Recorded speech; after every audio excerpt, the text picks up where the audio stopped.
C'est un scénario qui se répète en moyenne 3 fois par jour dans ce pavillon. Un coup de téléphone qui dérange cette retraitée. 09. Numéro d'appel inconnu. Grâce à la loi de transition énergétique, vous avez été présélectionné pour bénéficier de l'isolation gratuite. La voix enregistrée cède la place à un télévendeur. Oui, bonsoir madame. Sacha du pacte Éco-Solidarité, m'entendez? Oui. Depuis des années, Brigitte et Guy subissent ce genre de démarchage téléphonique. C'est entièrement gratuit pour vous si vous en faites partie. Cela commence toujours par de belles promesses. Une pompe à chaleur, Il ne faut pas dépasser 20 925 € de revenus annuels. Est-ce que c'est votre cas? on les dépasse. Stratégie des télévendeurs, s'appuyer sur une aide du gouvernement pour appâter les clients. Cette fois, un crédit d'impôt pour la rénovation énergétique. Au revoir. Moi, je ne laisse pas parler jusqu'au bout. Je coupe le cours maintenant. Non, ça aussi, c'est encore un effet d'aubaine. Il y a plein d'entreprises qui vont s'engouffrer là-dedans. C'est saoulant. Le couple a pris l'habitude d'éconduire systématiquement les télévendeurs. Traumatisés par l'un de ces appels qui leur a coûté cher il y a 9 mois. Au bout du fil, une personne dit alors être missionnée pour faire le diagnostic énergétique de leur maison. En aucun moment, elle se présente comme un commercial. Elle se présente justement comme quelqu'un qui est là pour nous conseiller, et même nous alerter sur les appels d'entreprises peu scrupuleuses. Fallait le faire là, sinon on loupait cette occasion-là, et après on aurait des diagnostics payants. L'expert se déplace gratuitement. Il s'agit en fait du commercial de cette PME de rénovation énergétique. Le démarchage téléphonique les a mis en confiance, le couple se met à croire aux belles promesses d'économie d'énergie. Les travaux, ça consistait à isoler le plancher du sous-sol pour éviter de perdre trop de chaleur. Guy accepte de payer pour 80 mètres carrés de plaques isolantes dans l'atelier et le garage. Tout à ce compris, là, ça a coûté 7 000 € là, pour les 80 mètres carrés. Le piège se referme. L'entreprise leur force la main pour l'installation de volets avec un scénario bien rodé. Donc c'est quelque chose que je ne voulais pas faire au départ. Mais lors de la réception des travaux du sous-sol, on m'a informé que le fameux certificat d'énergie ne pouvait pas être délivré si le pavillon n'était pas équipé de volets roulants. Guy et Brigitte estiment avoir subi une vente forcée et ont porté plainte pour pratique commerciale déloyale. Tout cela à cause d'un simple coup de fil. C'est vrai dès le départ, on a fait confiance. Il aurait mieux fallu pas décrocher. Ah ben oui.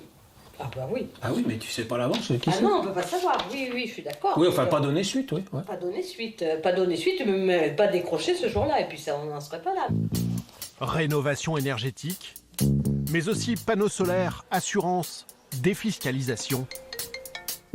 Sur son portable ou sur son poste fixe, chaque Français recevrait en moyenne 4 appels par semaine. Au bout du fil, des PME et de grandes entreprises pas forcément malhonnêtes, mais bien décidées à faire de nous leurs futurs clients, quitte à nous déranger encore et encore.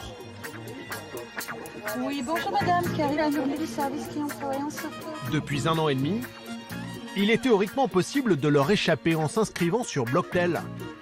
Ce dispositif gouvernemental aurait permis à 3,5 millions de Français de sortir des listes de démarchage commercial. Pour la première fois, les télévendeurs sont obligés de s'y conformer sous peine de lourdes amendes. Alors Blocktel est-il vraiment efficace? Pourquoi continuons-nous à être dérangés? Comment des entreprises réussissent-elles malgré tout à nous contacter et à nous cibler si précisément? Après de longues négociations, un centre d'appel niçois a finalement accepté de nous ouvrir ses portes. Ceux qui vous dérangent, les voici. 150 téléconseillers pendus au téléphone toute la journée. Depuis 20 ans, cette entreprise s'est spécialisée dans la relation client. Elle gère par exemple les abonnés de fournisseurs d'accès à Internet. Maintenant, il faut savoir que... Oui, bonjour, Katia du service Premium. Avez-vous une dizaine de minutes à m'accorder? Mais elle réalise aussi des campagnes de démarchage commercial pour de grandes marques. Ces télévendeurs vous appellent pour vous convaincre d'acheter quelque chose. Comme Geneviève. Bonjour, Geneviève. Sa moyenne, 200 appels par jour pour un donneur d'ordre, comme on dit ici, un fournisseur d'énergie concurrent d'EDF. Au bout du fil, des gens souvent exaspérés. Oui, je suis au boulot là. Ah, vous êtes au travail. D'accord. Est-ce que vous connaissez le principe de ce tarif? On s'est déjà fait avoir, donc voilà. Oui, bonjour madame. Excusez-moi, vous énervez mes grands-parents, vous nous laissez. Au revoir. Oui, bonjour monsieur. Geneviève Nahamon, conseillère originaire anciennement. Ah ouais, laissez tomber. Ah, Au revoir. au revoir monsieur. Pas grave, on passe au suivant. Hein. L'ordinateur compose à sa place les numéros de téléphone à partir de fichiers de milliers de noms Allô? fournis par le donneur Oui, d'ordre. bonjour madame. Voilà, alors déjà nous on est un petit peu moins cher, vous voyez, ça c'est la bonne nouvelle. Moi le prix que je vous bloque il est à 0,0723. C'est des poussières de centimes, mais vous savez que ce prix-là il va rester le même jusqu'en 2020, d'accord? Ça me paraît intéressant, mais écoutez, faut que je voyais. Et parfois, ça marche. Il n'y a pas de souci. Vous me dites un jour et une heure qui vous convient, et après vous me dites oui. On est d'accord? Waouh, ça c'est de la menthe. Je vous remercie en tout cas de votre accueil, madame Déré. À mardi, au revoir. Au revoir. Pour cette campagne, ce fournisseur d'énergie a mis au point un argumentaire précis affiché sur chaque poste de travail. Mais c'est d'abord la technique de vente qui compte. Le client achète à 15% votre produit. À 85%, il achète votre confiance, votre politesse, votre sourire. Ça aide les nouveaux, c'est vrai, ça donne une trame, ça donne une base, quoi. Mais voilà, après j'ai de l'expérience, donc j'ai pas besoin de ça. Je le fais tout en décontraction. Ce centre d'appel réalise des campagnes de démarchage téléphonique pour les plus grands groupes dans tous les secteurs. Chiffre d'affaires, 5 millions d'euros. Sur ce pôle-ci, par exemple, nous représentons l'un des marchés de l'énergie. Donc là, nous sommes sur un marché complètement différent puisque nous sommes sur un produit de grande consommation, qui est le café.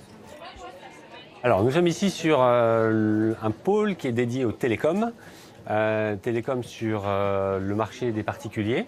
Tout le talent de nos téléconseillers, ça va être de rendre ce démarchage commercial, puisque appelons un chat, c'est bien un démarchage commercial, et bien de rendre cet appel agréable et bien évidemment utile dans la majorité des cas ou dans un maximum de cas. Et de vente? Et de vendre bien évidemment en démarche finale, tout à fait. Pour booster ses ventes, l'entreprise a mis en place un système de bonus. Exemple avec Geneviève. Vous voulez voir les quotas? En plus de son salaire net de 1 250 €, elle touche des primes à partir d'une vente toutes les 3 heures, soit 0,35 ventes de l'heure. Je suis primée à partir de 0,35 par exemple. Mais si j'ai envie d'être à 0,50 de quota, il faut que je fasse 4 accords. Il faut que je vende 4 contrats, d'accord? Si j'en fais plus, je suis encore plus contente et je suis encore plus payée. Un contrat signé toutes les 3 heures, c'est 5 € de prime par jour. Un contrat toutes les 2 heures, c'est 8 € de prime. Je fais cette OP depuis un peu plus d'1 an. Chaque mois, j'ai eu des prix. Chaque mois. Vendre toujours plus, c'est l'objectif. Mais depuis l'année dernière, ce centre d'appel est obligé de se plier à une nouvelle réglementation. Blocktel. Chaque mois, il doit faire le ménage dans les fichiers de noms qui lui sont confiés par ses clients. Aujourd'hui, celui du fournisseur d'énergie pour lequel travaille Geneviève. Comme toutes les entreprises, celui-ci doit payer un abonnement à Blocktel pour se mettre en règle. Là, je lance tout simplement la procédure qui va importer le fichier des numéros de téléphone à Blockteliser. Quand une personne s'inscrit sur Blocktel, on a 1 mois, nous, pour exclure cette personne de nos fichiers. En le faisant tous les mois, on est sûr de respecter cette règle. Donc là, c'est en train d'être fait. Numéro, c'est en train d'être fait. La mise à jour d'un fichier ne dure que quelques minutes. Les numéros à exclure sont téléchargés des serveurs de Blocktel. Ça commence. Voilà. Ce numéro de téléphone appartient à une personne qui s'est inscrite sur Blocktel. Donc il est identifié ensuite dans nos bases. Aujourd'hui, j'en ai 395. 395 numéros de téléphone qui sont exclus de nos fiches et qui dès maintenant ne seront plus appelés. 395 Français, de potentielles ventes en moins, mais le patron s'y plie de bonne grâce. Si quelqu'un décide de ne pas être appelé, on se doit de le respecter. Des sociétés qui ne font que de la prospection, effectivement, si de plus en plus de personnes se blocktélisent, ça va leur enlever du potentiel, très nettement. La France reste un petit pays, les potentiels de contact et de développement économique que ce soit sur le domaine dans le domaine du particulier, ne sont pas extensibles à souhait. Blocktel, c'est payant et contraignant. Résultat, à ce jour, moins de 1000 entreprises y ont souscrit. Et la colère gronde chez des millions de Français qui voudraient bien ne plus être dérangés. En Vendée, c'est le cas de Jacques, jeune retraité, qui depuis toujours se fait démarcher sur son téléphone. Oui, allô?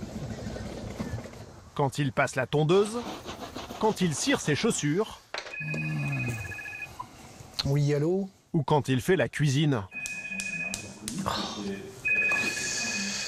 Propriétaire de sa maison, disposant de revenus confortables, Jacques est une cible de choix pour les télévendeurs de tout poil. Ça dure depuis plus de 20 ans. Il y a une vingtaine d'années, c'était les cuisinistes, les salles de bain. Alors là, c'était pareil, c'était presque tous les jours. Puis maintenant, c'est le photovoltaïque. Puis on nous prend par les sentiments, la défense de la planète, l'environnement, les ours polaires et tout le truc, quoi. Pour tenter d'en finir, il est l'un des premiers à s'inscrire sur Blocktel il y a 1 an et demi.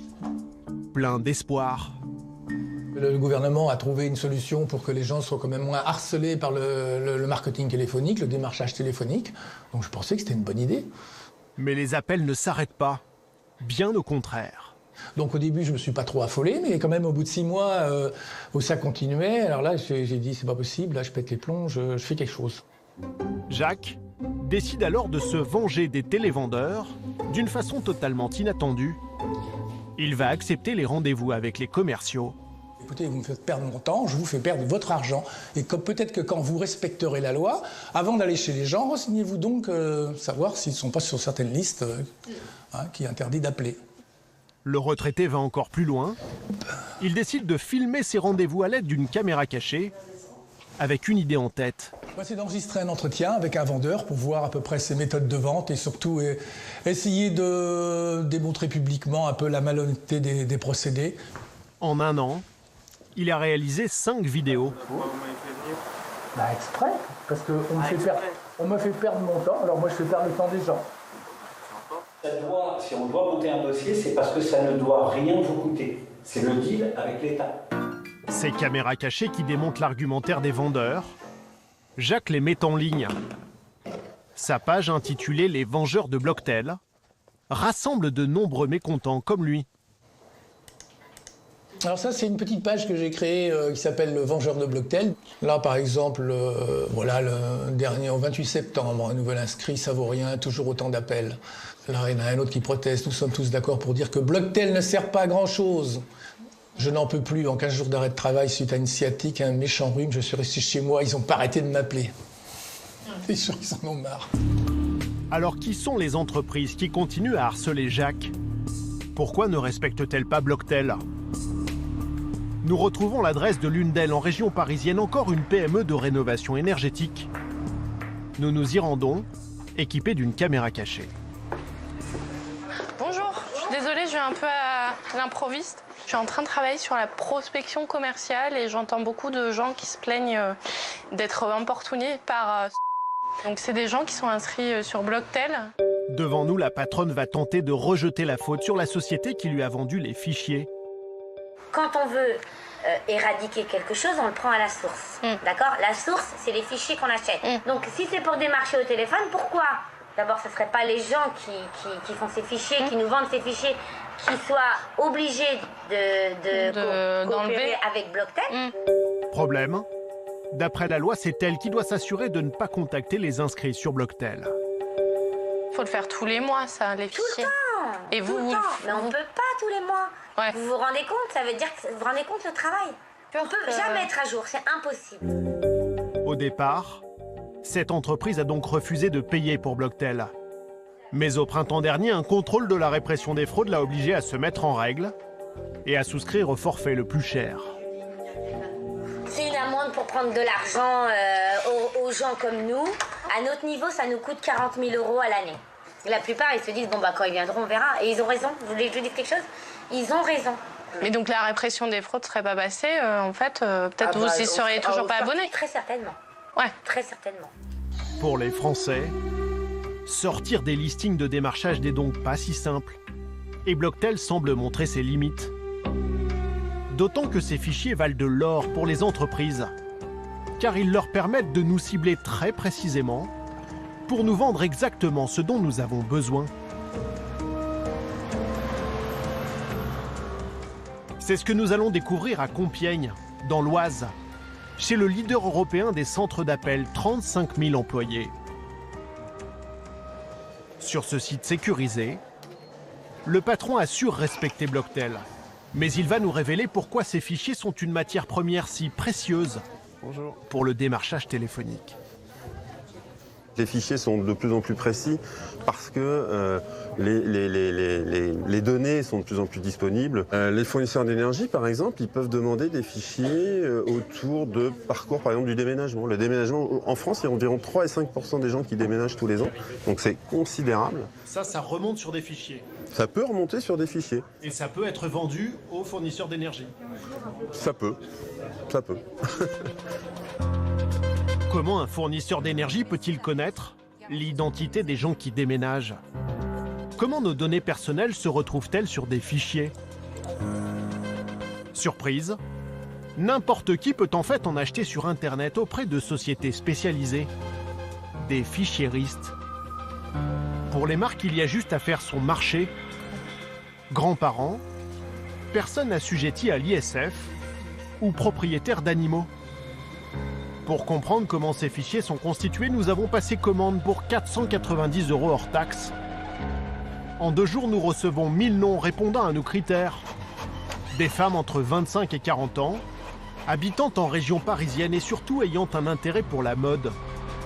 Pour les trouver, le fichiériste ne fait pas mystère de ses méthodes.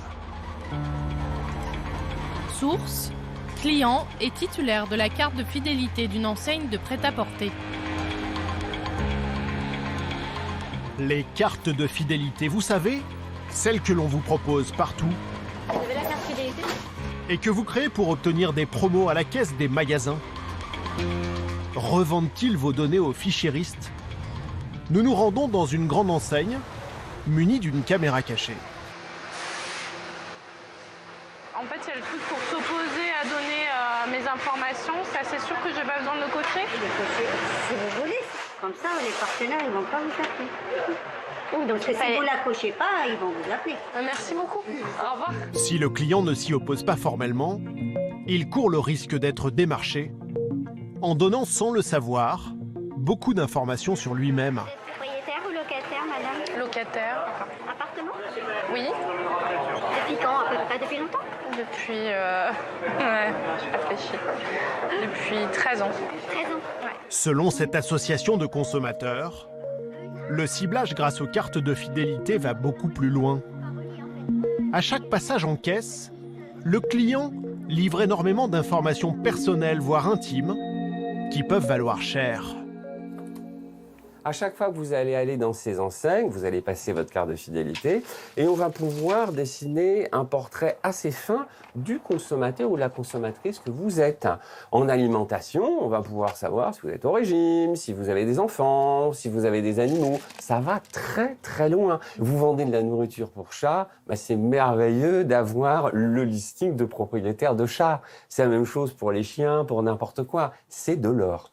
Le but, c'est d'avoir une carte d'identité des consommateurs qui soit la plus importante possible. Parce que à la revente, plus c'est précis, plus c'est cher. Avec les cartes de fidélité, des millions de Français se retrouvent dans des fichiers de particuliers très précis, sans savoir qu'ils courent un autre risque, que ces fichiers tombent entre de mauvaises mains aux intentions strictement crapuleuses. C'est l'arnaque des numéros surtaxés frauduleux. Et ces dernières années, des milliers d'entre nous sont tombés dans le panneau. Près d'Abbeville, c'est ce qui est arrivé à Karine, 46 ans. L'an dernier, juste avant Noël, un appel sur son téléphone fixe. Elle aurait gagné un chèque cadeau. Elle doit juste rappeler un numéro en 0800. Son interlocutrice l'invite alors à choisir sur Internet des articles pour un montant de 2000 €. Ah ben là, j'avais pris, un téléviseur, un meuble de rangement, avec 4 portes, un robot de cuisine, un aspirateur, micro-ondes, une cuisinière et un appareil à raclette. Bon, l'appareil à raclette, j'avais le mien qui avait grillé 2 jours avant. Bon ben, voilà. Mais c'est vrai que c'est tellement choquant, quoi, qu'on est surpris, on est heureux. Karine doit rappeler plusieurs fois le numéro car la communication coupe régulièrement. Au bout de 5 articles, ça coupait systématiquement. Il fallait que je rappelle encore. Au bout de 2 heures, elle valide enfin sa commande. Le surlendemain, nouvel appel. C'est son opérateur téléphonique qui veut l'alerter. Sa facture affiche 159 € de hors forfait. On fait une drôle de tête, quoi. Parce que je ne m'attendais pas à cette somme-là. Juste au moment, comment dire, de Noël. Ça a été un petit peu dur à avaler. Ouais. Karine porte plainte auprès du commissariat d'Abbeville. Une enquête est ouverte qui aboutit à des milliers de kilomètres au Maghreb. L'affaire est classée sans suite. C'est vrai qu'on se trouve un peu bête, quoi, de se faire arnaquer, hein, mais c'est vrai que, bon, bah, comme elle a dit, la gendarme, elle dit, vous n'êtes pas la première, vous ne serez pas la dernière non plus, quoi, et c'est vrai que c'est de plus en plus. Sur le web, des sites permettent de signaler ces numéros surtaxés frauduleux. Alors qui se cache derrière? Nous avons décidé d'appeler l'un des derniers numéros apparus sur ce forum. La passe est un chèque cadeau comme pour Karine. Oui, bonjour, je vous appelle parce que j'ai reçu un message me disant que j'avais gagné 1 000 €. C'est le magasin Primashop avec vous. Alors en effet, madame, vous avez bien gagné 1 000 €. C'est un nouveau magasin qui vient d'ouvrir à Paris, dans le 9e arrondissement. Et bien entendu, donc, on a fait un tirage au sort aujourd'hui à l'occasion de l'anniversaire de notre magasin. Et votre numéro de téléphone a été sélectionné pour emporter ce chèque d'une valeur 1 000 €. Voilà. D'accord. Donc, si vous pouvez vous connecter à notre site, le www.licom. Notre interlocutrice nous oriente vers ce site de e-commerce. À partir de maintenant, elle va tout faire pour nous garder en ligne le plus longtemps possible. Voilà, donc on a les maisons jardins, meubles, maisons... 1 minute 30 d'énumération de tous les articles du site. Canapé, lit pour adultes, table basse. Alors je vous laisse un petit temps de réflexion, 5 petites minutes, madame, le temps que je valide votre dossier. Ok. Puis 5 minutes d'attente en musique. Madame, pour cela, c'est pas avec moi que vous validez l'adresse, c'est avec le service technique. Alors je transfère votre appel rapidement vers le service technique afin que vous validiez avec mon collègue votre adresse. D'accord. Merci, madame. Merci. C'est reparti pour 4 minutes d'attente. Nous finissons par râler. Il est de combien le coût d'appel? Parce que j'ai pas envie de payer très cher, vous voyez? Oui, mais c'est 85 centimes d'euros la minute, mais c'est rien du tout par rapport à 1 000 €, madame. Bah oui, mais je suis restée une demi-heure au téléphone déjà et j'ai toujours pas vu le chèque. Vous êtes sûre que je vais le recevoir?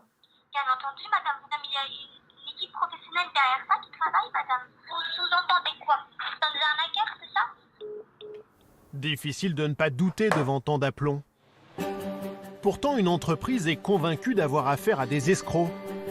C'est le site internet utilisé par notre interlocutrice pour nous amadouer. À Paris, ce n'est pas un commerçant mais un comparateur de prix en ligne. À l'accueil, Juliette est la première à avoir découvert l'arnaque. Des dizaines d'appels d'heureux gagnants dont elle a dû doucher les espoirs. Vous m'avez appelé, j'ai sélectionné mes articles, je voudrais savoir où c'en est, est-ce que je peux vous donner la liste, etc. En gros, est-ce que je peux toucher les 1 000 € de cadeaux? Exactement. Voilà. Et vous, à ce moment-là, comment vous réagissez? Je leur dis qu'on est un site de e-commerce, une plateforme qui met en ligne des marchands et à aucun moment on ne propose de jeux de loterie puisqu'on ne vend rien concrètement. Donc voilà. Donc vous leur dites c'est faux, on vous a jamais Exactement, offert que c'est une arnaque téléphonique. Ils reçoivent après des factures de téléphone avec des montants assez astronomiques. Le plus important qu'on ait eu, c'est une personne qui restait entre 1h30 et 2 heures au téléphone et qui a reçu une facture d'à peu près 1 000 €. Après enquête du service juridique, le PDG a tenté de faire cesser les agissements d'une société basée en Tunisie. Donc c'est un document, une mise en demeure pour utilisation frauduleuse de notre marque. Pour l'instant sans succès. Difficile de lutter contre ces arnaques aux numéros surtaxés souvent montés depuis l'étranger.